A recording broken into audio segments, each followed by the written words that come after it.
It's not somebody who's seen the light. It's a cold and it's a broken hallelujah. Hallelujah. Hallelujah. Hallelujah.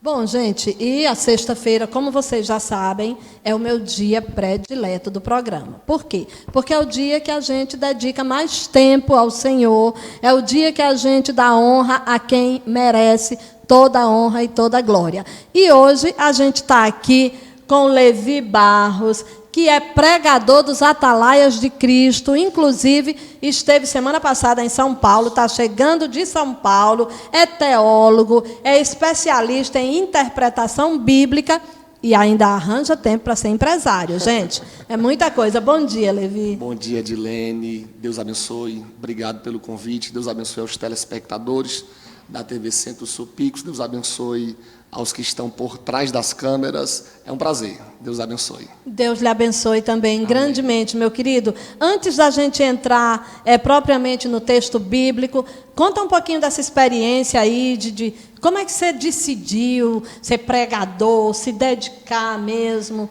Eu costumo dizer que eu não decidi. Deus escolheu. E de uma decisão bem forte, né? Porque hoje faz 9, 10 anos que eu sirvo a Cristo e 9 anos que eu prego a palavra. Então, foi eu decidindo viver o Evangelho e Deus já decidindo uma obra na minha vida. Foi tudo muito rápido, Edilene. Então, eu tinha 22 anos na época, jovem, eu estudava engenharia civil na capital. Eu lembro de você estudando engenharia civil. Isso.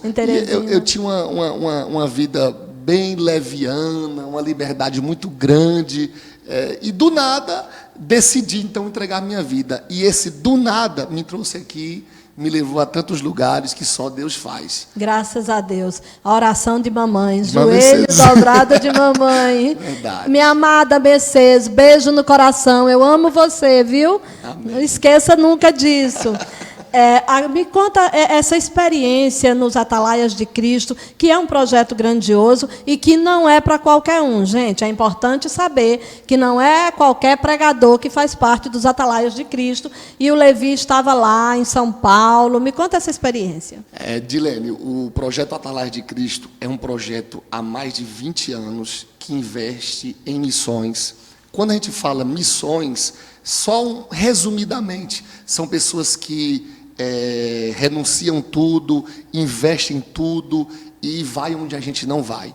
Então, a priori, todo o Nordeste e Norte do Brasil tem um missionário dos Atalaias. Fora do nosso país também tem missionário dos Atalaias, e eles mantêm essa obra apenas pela fé. Eu conheço pastores que eram empresários, largaram as empresas para viver dos Atalaias. Então, assim, a experiência de pregar nos Atalaias, para mim, é a mais importante. Não que seja maior. Eu estar aqui é tanto quanto eu estar nos Atalaias de Cristo. Porém, os Atalaias orou por minha vida, junto com minha mãe. Então, enquanto eu estava aqui no Piauí, na época, bebendo, saindo para a festa, os pastores, Renilson, pastor Leonel, pastor Júnior, oravam por mim. E em 2013, que eu aceitei a Cristo, 2014 fui para os Atalaias, eu fui como ouvinte, eu fui como novo convertido, e eu fiquei encantado com o tamanho da obra, milhares de pessoas lá, pregação do Evangelho, louvor, e do nada, eu lembro como se fosse hoje, o pastor Júnior olhou para mim e disse: um dia eu vou te ouvir aqui nos Atalaias. E isso no outro ano eu já preguei, que coisa 2015, linda, de 2015 para cá. Graças a Deus, todo ano eu estou lá servindo a Jesus. Graças Muito a bom. Deus. E como é que foi esse ano lá em São Paulo? Diferente. Você está chegando de lá, né? Eu estou chegando de São Paulo. Foi diferente. Pandemia, decretos, essa dificuldade que a gente enfrentou. Porém, foi muito especial. Todo ano, o pastor Renilson, ele faz num grande ginásio para milhares de pessoas. Esse ano ele fez na igreja. Né? Já reduziu o público. Só que as expectativas foram maiores. Reduzir o público, mas parece... Deus, ele é estratégico, né? Foi menos pessoas, mas supriu toda a necessidade. Olha aí, que Lá no maravilha. evento conseguimos arrecadar fundos para manter a obra, levantar missionários e dar continuidade na obra aqui no Nordeste. Eles amam o Nordeste e eles amam o Piauí. São apaixonados. Eu conheci 2 ou 3 pastores dos Atalares de Cristo lá na casa da sua mãe. Isso. E que estavam vindo fazer exatamente missão aqui em áreas bem carentes do Piauí, levando inclusive mantimentos. Água, cavaram um poço aqui Exato. perto de Padre Marcos, outro. É um projeto lindo, cava poço, leva cesta básica, leva roupa, leva o alimento, que é a palavra de Deus, que é o mais Exato. importante.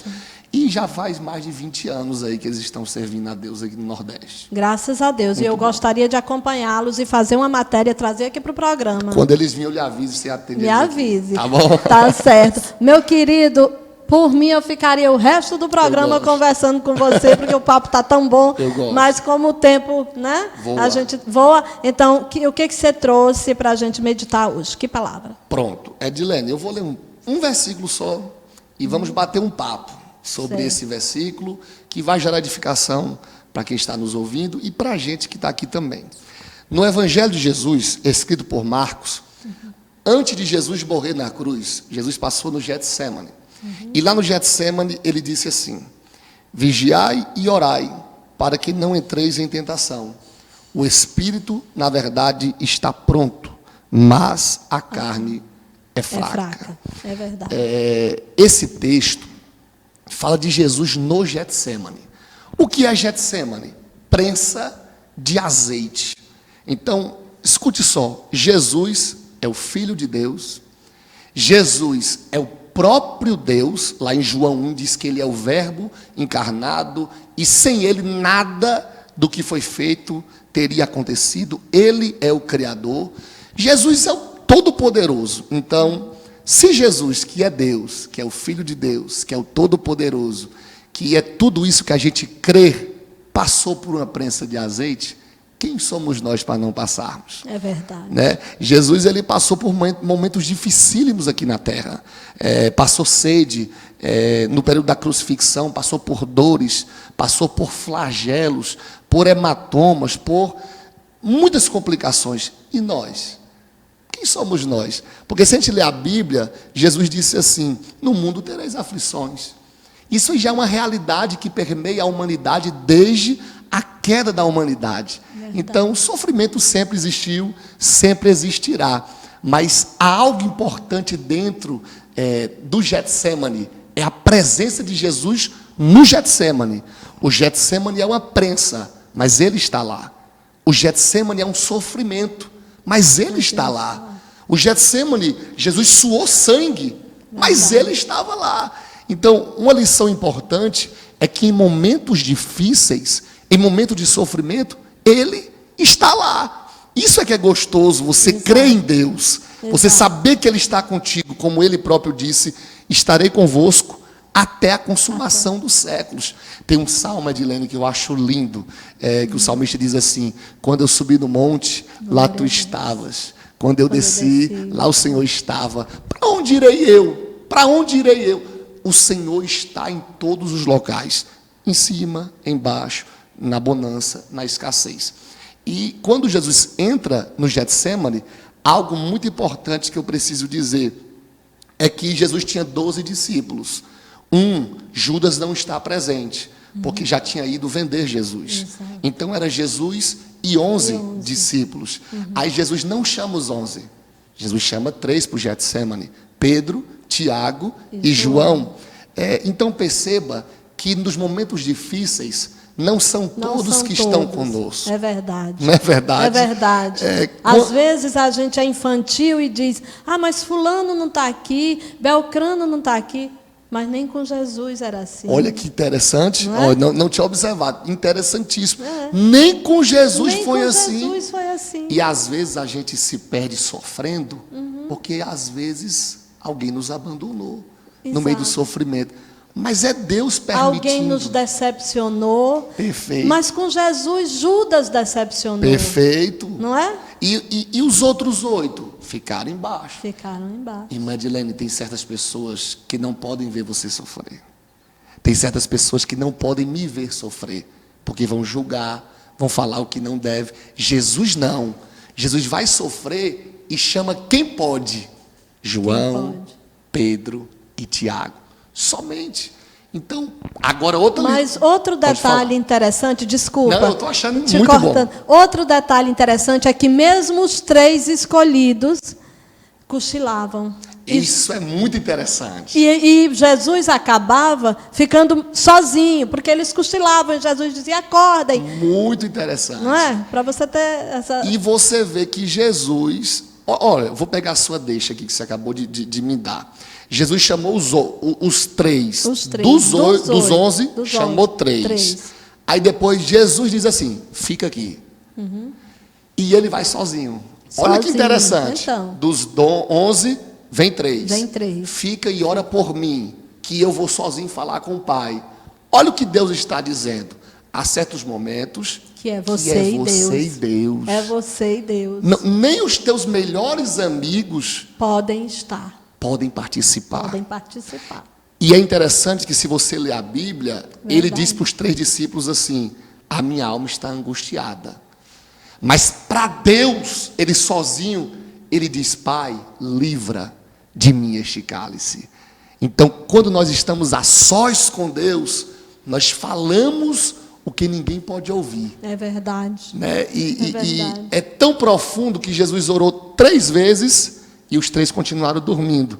Mas antes de falar do sono, que foi Deus que deu o sono, vou já falar para a gente terminar, mas Jesus perguntou 3 vezes, Pai, livra de mim este cálice.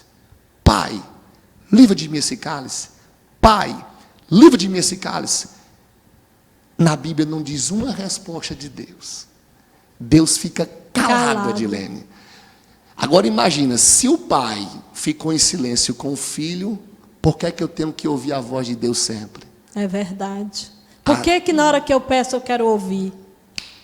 Ah, o Senhor não me ouve, parece que a minha oração não chega ao céu. Eu vou levar você para pregar comigo, não vou viajar.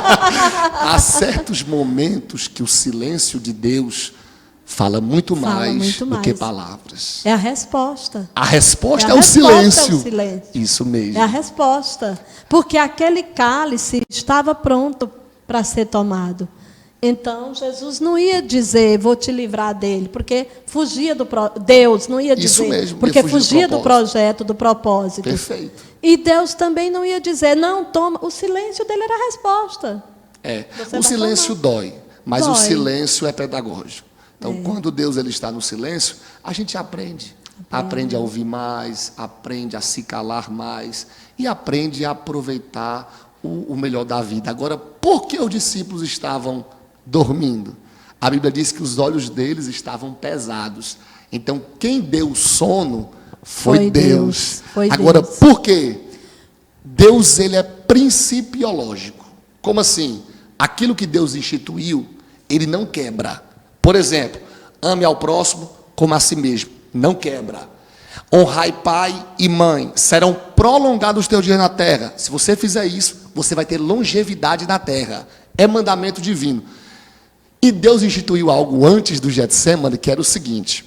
Deus diz assim, se tiver 2, no caso eu e você, e concordar aqui na terra, eu concordarei no céu. Já pensou? O poder da oração, a gente orar aqui e Deus concordar. Qual era a oração de Jesus no Getsemane? Pai, livra de mim este cálice. E se os 3 estivessem acordados concordando... Olha o problema, Tá como vendo? você percebeu. Tá vendo? Aí Deus, para não quebrar o princípio, dá o sono. Aí Jesus diz o quê? Porque aí era só um, Jesus. Perfeito. Aí Jesus diz o quê? Orai e vigiai, para que não caiais em tentação. O que é que Jesus está dizendo? Existe um princípio que Deus Pai criou. E vocês dormiram porque Ele quis e Ele permitiu. Então a gente às vezes não conhece o poder que Deus colocou na gente. De orar, de interceder. Olha a pandemia. Momento de orar. E às vezes a gente se cala. Então a palavra que eu tenho é no Getsemane da vida, não se cale. ore, interceda, se aproxime de Deus, que Deus nos dará a vitória. Que coisa linda, Levi. Amém. Levi, que maravilha. Muito Você bom. tem que voltar outras Amém. vezes. Estou à disposição. Tem que voltar outras vezes para a gente ouvir essa palavra tão linda. Gente, não é à toa que esse menino mal aceitou Jesus, já era pregador. É verdade. Não é à toa, gente. Vocês estão vendo aqui. Eu estou quase